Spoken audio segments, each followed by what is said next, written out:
ছিলাম। আমার শেষ প্রশ্ন, যখন কেউ দল বদল করে আদর্শগত দৃষ্টিভঙ্গির একটা ফারাক হয়ে যায়।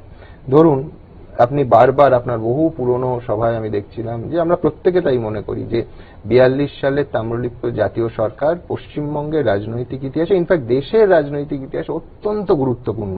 আপনি যাদের ভাব শিষ্য, সেই সতীশচন্দ্র সামন্ত, অজয় মুখোপাধ্যায়ের নাম একেবারে চিরস্মরণীয় হয়ে আছে।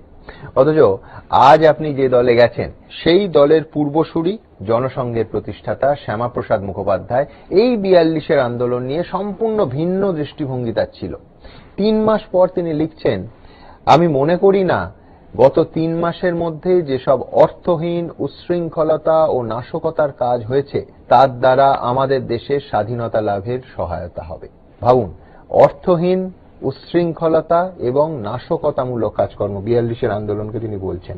শুভেন্দু অধিকারী নিজস্ব মূল্যায়নে যাবেন না অত্যন্ত শ্রদ্ধেয় ব্যক্তিত্ব শ্যামাপ্রসাদ মুখোপাধ্যায় তার মূল্যায়নে যাবেন? 42-এর আন্দোলন যখন আপনি মূল্যায়ন করবেন, দেখুন, ডক্টর শ্যামাপ্রসাদ মুখোপাধ্যায়কে তার এই মন্তব্য বা লেখনির উপরে আমি মূল্যায়ন করবো না, সে অধিকার আমার নেই। আমি শ্যামাপ্রসাদ মুখোপাধ্যায় মূল্যায়ন করতে বলি না, আমি বলছি যে যখন আপনি 42-এর মূল্যায়ন করবেন তখন আপনার নিজস্ব মূল্যায়নকে আগে রাখবেন না শ্যামাপ্রসাদ মুখোপাধ্যায়? আপনি এমন একটা লোককে রিলেটেড করে আমাকে এই প্রশ্ন করেছেন, এটা থেকে আমি স্কিপ করলাম।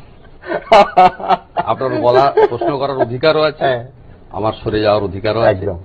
শুভেন্দুবাবু, অনেক অনেক ধন্যবাদ। আপনিও ভালো থাকবেন, আপনিও সুস্থ থাকবেন, একদম ভালো থাকবেন।